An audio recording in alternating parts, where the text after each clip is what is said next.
নমস্কার বন্ধুরা, আমি অনুরাধা। এই সপ্তাহের মনের মধ্যে বাংলার ভিডিও নিয়ে তোমাদের কাছে চলে এসেছি।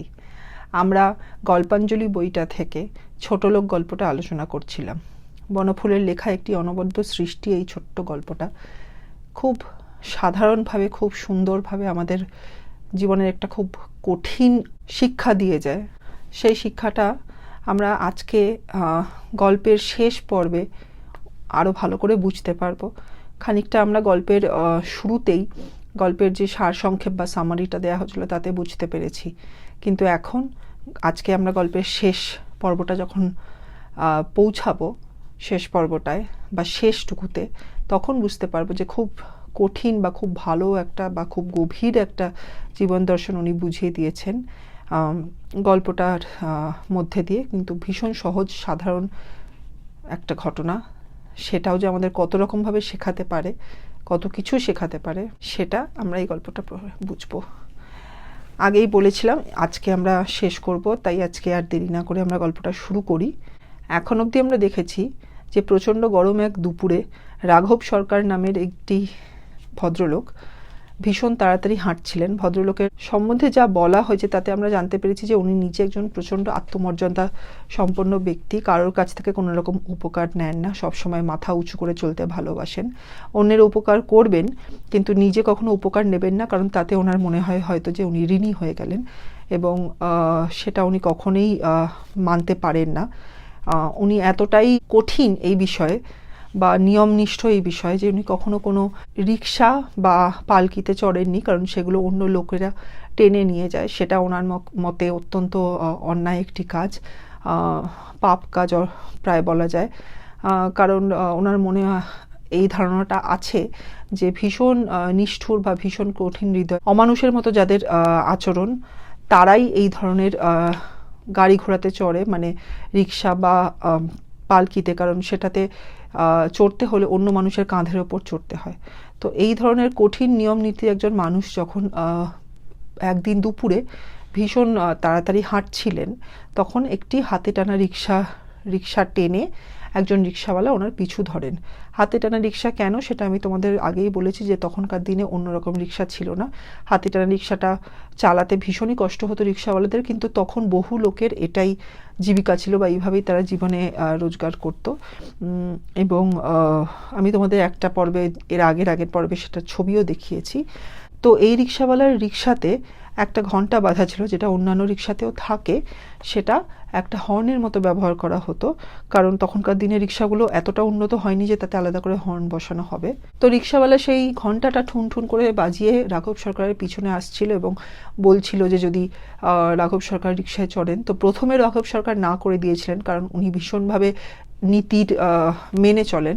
উনি তোমাদের এক্ষুনি বললাম যে উনি কোনো রকম রিক্সা বা লোকের কাঁধে চড়ে যাওয়া কোনো রকম যানবাহন বা গাড়িতে চড়তে ভালোবাসেন না, সেই জন্য উনি কখনো রিক্সাতেও চড়েননি।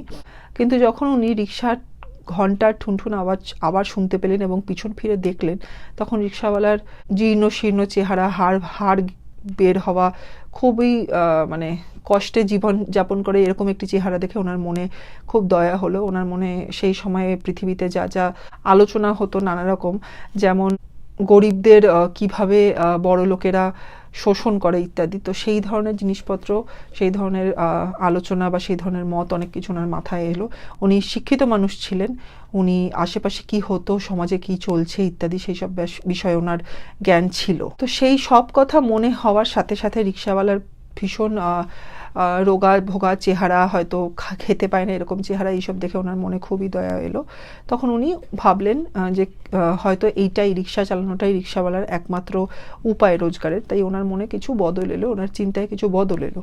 উনি রিক্সাওয়ালাকে জিজ্ঞাসা করলেন যে শিবতলা অবধি যেতে কত পয়সা সে নেবে। তখন সে বলল 6 পয়সা। তখন উনি রিক্সাওয়ালাকে বললেন আচ্ছা আয়, বলে নিজে জোরে জোরে হাঁটতে লাগলেন।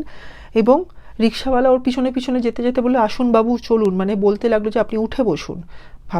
রিক্সাওয়ালা ভাবছে সে তো আমার রিক্সার যাত্রী হবে, তাকে আমার রিক্সায় চড়িয়ে এগিয়ে নিয়ে যেতে হবে শিবতলা অবধি। তো রিক্সাওয়ালাকে যখন উনি বলেছেন যে চল বা আমার সঙ্গে চল শিবতলা অবধি বলে নিজে হাঁটতে লেগেছেন, একটা চিহ্ন দিয়েছেন যে আমার পিছনে পিছনে তুই ফলো কর বা অনুসরণ কর, তখন রিক্সাওয়ালাও তাই করছে। কিন্তু সে ভাবছে কোনো না কোনো সময় সে থামবে, বাবুও থামবেন এবং ও রিক্সায় তার যাত্রীকে বসাতে পারবে। সেই জন্য সে রিক্সাওয়ালা রাঘব সরকারের পিছনে যাচ্ছে, কিন্তু রাঘব সরকার থামছেন না। এইখান থেকে মোটামুটি আমরা আজকে শুরুটা করব। আজকে যেটা বললাম শেষ পর্ব। একটা কথা এর মধ্যে তোমাদের আরেকবার মনে করিয়ে দিই, রিক্সাওয়ালা যেই শ্রেণীর মানুষ, সেখানে তারা উঁচু শ্রেণীর লোকেদের বা যারা তাদের যাত্রী বা প্যাসেঞ্জার, তাদের বাবু বা আপনি আজ্ঞে করে কথা বলেন, এবং অন্যান্য লোকেরা তারা একটু নিচু শ্রেণীর লোকেদের তুই করেই কথা বলতো। তো তুই করে কথা বলাটা হঠাৎ করে ভাবলে লোককে অসম্মান করা, কিন্তু যেহেতু তখনকার দিনের চালু কথাবার্তার মধ্যে এটাও ছিল যে একটু ছোট, বয়সে ছোট বা সামাজিক অবস্থানে ছোট, হ্যাঁ, সে পয়সাতেই হোক বা শিক্ষাতেই হোক, তাকে তুই করে বলাটা চলতো। কেউ খুব একটা কিছু মনে করতো না, কিন্তু গভীরভাবে ভাবলে এটা বোঝা যায় যে সত্যি তুই করে বলাটা কিন্তু আমরা খানিকটা অসম্মান করেই বলি আর কি। তো যাই হোক, সেই দিকে না গিয়ে আমরা এরপরে কি হলো দেখি। তো রাঘব সরকার যখন তাকে পিছনে পিছনে আসতে বললেন এবং রিক্সাওয়ালা যখন বললো আসুন বাবু উঠুন বলে ওর পিছনে পিছনে আসছে, তখন রাঘব সরকার কিন্তু থামলেন না, খালি বললেন তুই আয় না, আর বলে তিনি গতিবেগ বা নিজের স্পিড, হাঁটার স্পিড বাড়িয়ে দিলেন। এরপরে কি হলো, রিক্সাওয়ালা পিছু পিছু ছুটিতে লাগিল, মাঝে মাঝে কেবল নিম্নলিখিত রূপ বাক্য বিনিময় হচ্ছে। রিক্সাওয়ালা তাহলে পিছনে পিছন ছুটলো, আর মাঝে মাঝে কি হচ্ছিল, খালি নিজেদের মধ্যে একে অন্যের মধ্যে এই ধরনের নিচে যে কথাবার্তা আছে সেটা বাক্য বিনিময়, মানে কথাবার্তা চলছে।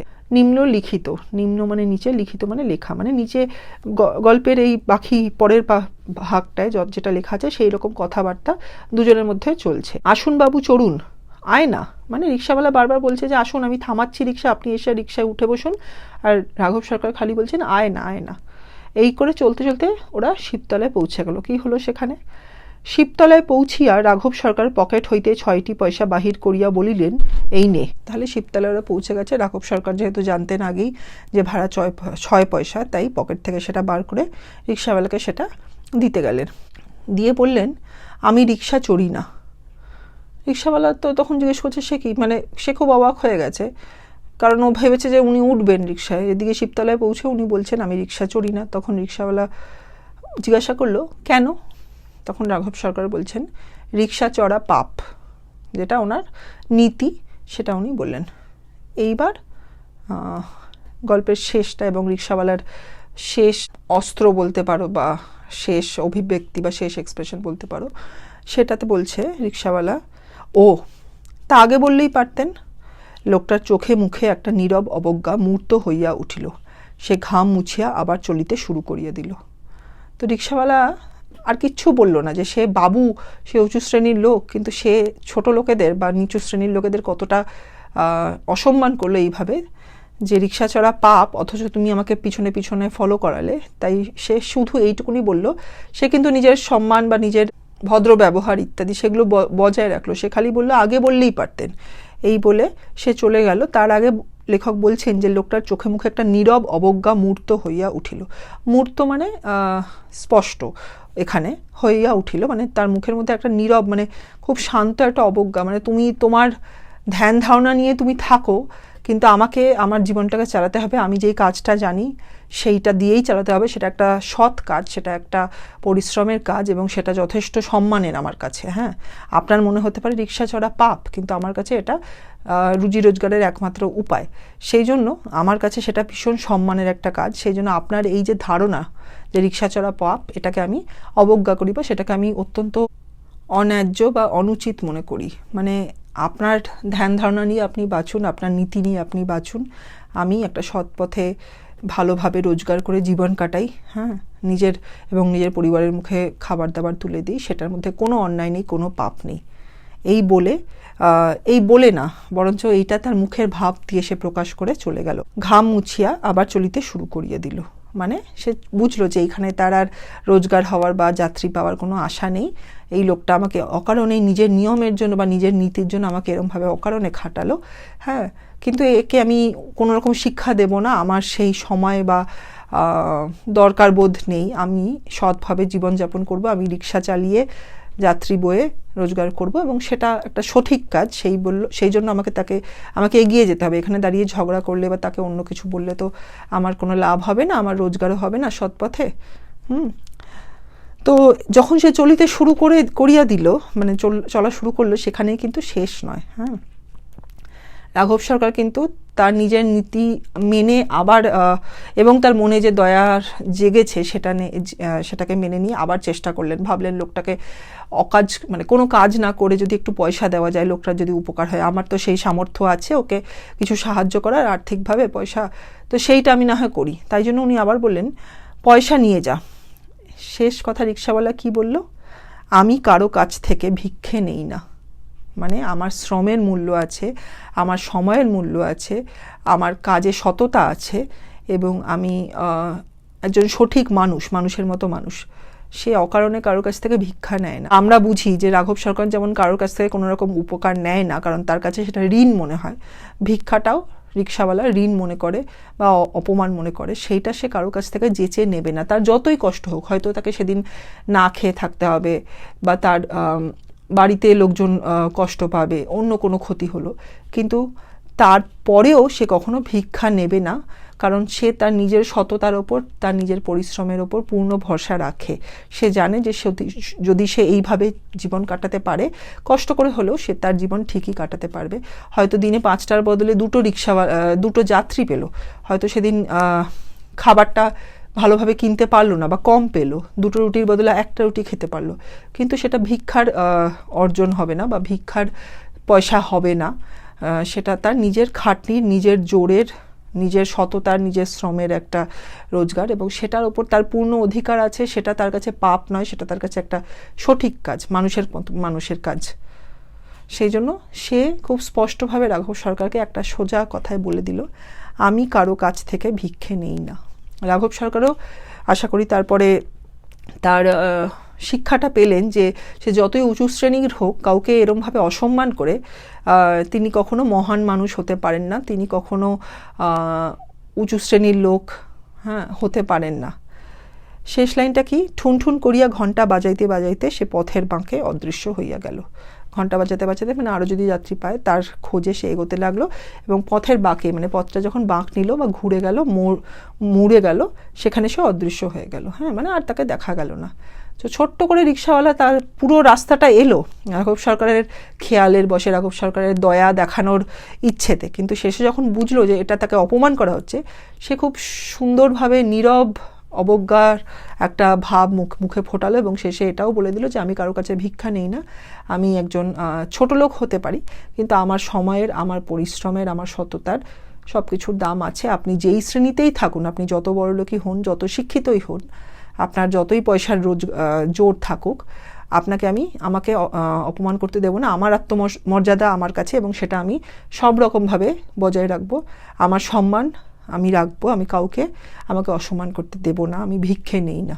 তো এই হচ্ছে গল্পটার শেষ। এবং সেখানে আমরা বলছিলাম যে শুরুতে যে ছোট্ট একটা সাধারণ সহজ একটা ঘটনা দিয়ে বনফুল একটা খুব গভীর কথা বলেছেন যে আত্মমর্যাদা বা সম্মান মানুষের নিজের কাছে, সেটা অন্য কারোর কাছ থেকে আমাদের রাখতে হয় না, আমাদের নিজেদেরই রাখতে জানতে হয়। সেটা সবার উপরে মানুষের কাছে মানুষের সম্মান, নিজের আত্মমর্যাদা, সেটা সবচেয়ে বেশি জরুরি এবং যেভাবেই হোক সেটা রাখাটা মানুষ হিসেবে আমাদের কর্তব্য, যাতে কেউ আমাদের ছোট না করতে পারে।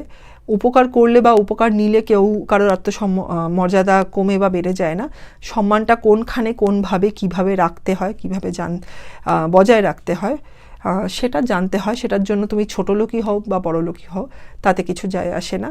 সেই বোধটুকু, মানুষ হিসেবে সেই বোধটুকু তোমার মধ্যে থাকলে তুমি সবসময় সেটা পারবে। এখানে গল্প শেষ হচ্ছে, আমি এবার ইংলিশটা শুরু করছি। Hello everyone, hope you all are doing good. I am back today with the last part of the short story Chhotolok by author Bonoful from the book Golpanjali. As yet we have seen that the first character of the story, Raghav Sarkar, is a man of rigid principles, someone who always prioritizes upholding his self-esteem above everything else. How does he do that? He restrains from accepting any kind of support from anybody and has never taken a ride on hand-pulled rickshaws on the principle that only people who are really cruel, really of inhuman nature, they choose to ride on someone else's shoulders. So when the second character of the story, the rickshaw puller, approaches Raghav to take a ride on his vehicle, on his rickshaw, with the hope that he will get some earning from the passenger, because that is his mode of earning, that is his occupation. So Raghav initially he refuses instantly. This is his principle. But when he continues to follow when the rickshaw puller continues to follow the speedily pacing Raghav suddenly feels a surge of kindness in his heart as he glances back on the rickshaw puller, feeling that this might be his only means of earning. A learned person, well aware of the popular societal ideas about the oppression of the oppressed society by the upper class, Raghav changes his mind about availing the rickshaw puller's services. But he also has to, uphold his principles, his morals also, of never riding on anyone else's shoulders.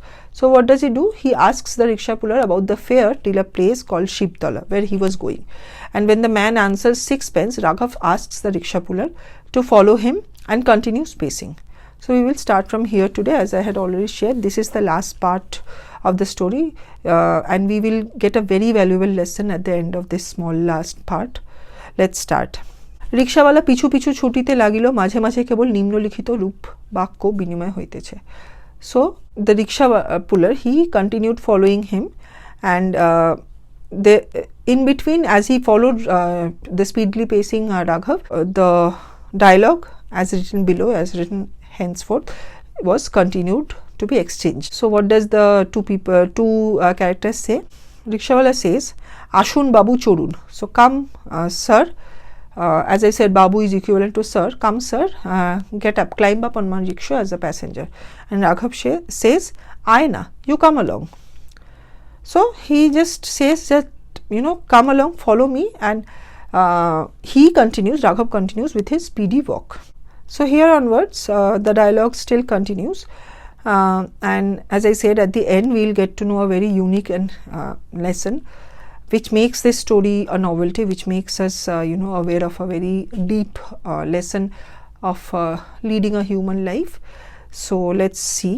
Before I go further ahead, let me just mention one thing, that all along rickshawala the rickshaw puller refers to Raghav in a respectful manner, that is, says the apni form of colloquial language, while Raghav continues summoning the rickshaw puller as someone inferior, or the tui form of conversation. Now, I have mentioned earlier that this was the common way of conversation in those days, where the upper class talked to the people from the so-called labor class or the lower class in that manner, that is, in the tui form of conversation.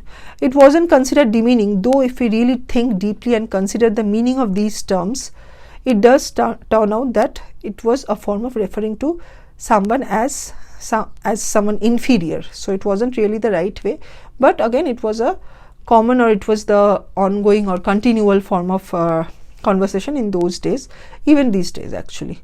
So it's really not considered demeaning, but as I said, it is ultimately demeaning. Now they reach Chhotolok, and what happens after that? Chhotolok পৌঁছিয়া রাঘব সরকার pocket হইতে 6 পয়সা বাহির করিয়া বলিলেন, এই নে, আমি রিক্সা চড়ি না। So as they reach Chhotolok, Raghav Sarkar, he takes out 6 pennies, which was the fare mentioned by the rickshaw puller earlier, and he hands it to hands those 6 pennies from his pocket to the rickshaw puller and says, take this, I don't ride rickshaws. Ei ne, meaning take this. Ami, meaning I. Riksha chori na, I don't ride rickshaws. So rickshaw puller says, why? Keno? According to Raghav, climbing up on a rickshaw, as I have mentioned, he has said already that only inhuman people do it. It's really criminal. So he says, rickshaw chora pap. So according to him, it's a sin to ride rickshaws. Pap is sin. Rickshaw chora is a sin or a criminal act according to him. So the rickshawala says, oh, তা আগে বললেই পারতেন। লোকটার চোখে মুখে একটা নীরব অবজ্ঞা মূর্ত হইয়া উঠিল, সে ঘাম মুছিয়া আবার চলিতে শুরু করিয়া দিল। So he says, oh, তা আগে বললেই পারতেন। So he says, oh, then you should have said that earlier, that according to you, riding on a rickshaw is a sinful act. So after saying this, a mark of silent disregard appeared on the rickshaw puller's face.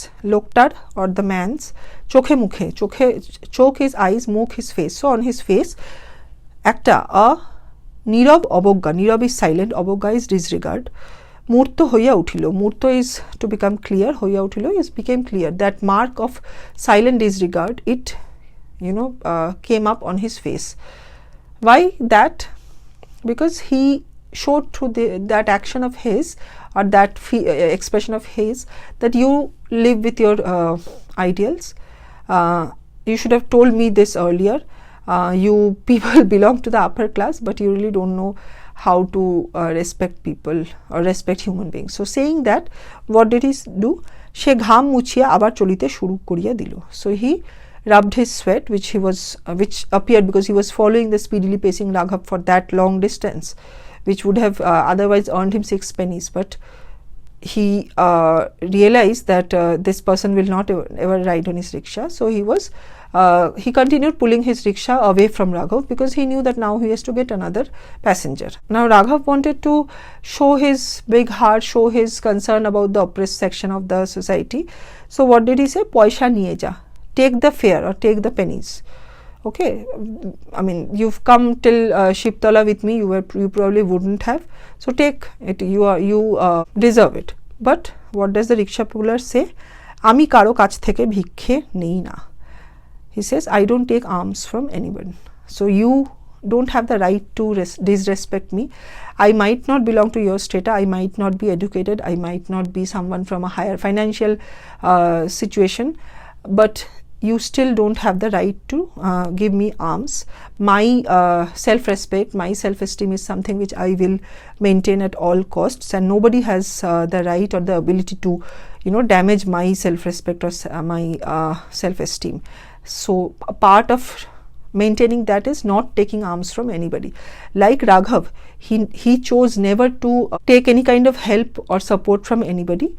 But he did go ahead and support anybody else whenever they needed, but he thought that taking support from anybody else will hamper his self-esteem, will make him indebted. Similarly, the rickshawala, he believed in his profession. He did not consider it a sin or criminal act. He knew that it was an honest form of profession. He could sell his time, his effort, his labor, and earn money in a honest way, earn money for his family, live a life of an honest human being. And so there is nothing wrong in it. And so that is why he does not need to take alms from anybody. And that is what he very clearly, simply states in the last line of his speech, and he moves away. ঠুন ঠুন করিয়া ঘন্টা বাজাইতে বাজাইতে সে পথের বাঁকে অদৃশ্য হইয়া গেল. So while ringing the bell on the rickshaw with the ঠুন ঠুন sound, he pulled his vehicle and vanished. Odrishya is vanished at the corner of the road. So as the road turned, so the rickshawala also turned. He went ahead in search of his next passenger, and he vanished, albeit with a lot of pride that we can understand that you stay. He kind of gave the silent message to Raghav that you belong to the upper class. You stay with your self-esteem, but don't try to mock me. Don't try to teach, or don't try to pity me. I live an honest life. I am capable. I am honest. I have my vehicle with which I earn a livelihood of honesty and in a straight manner, and I maintain my self-esteem that way. You don't have the right to disrespect me just because you belong to a higher strata of the society. You cannot do it. My respect, or my self-respect, my self-esteem is something which I am responsible for, and I will maintain it at all costs. Even if I have to live in a less comfortable way, I might earn 2 chapatis lesser. I might have to go on without one meal one day, but I will still respect myself. I will still maintain my self-esteem. I will not take alms from anybody.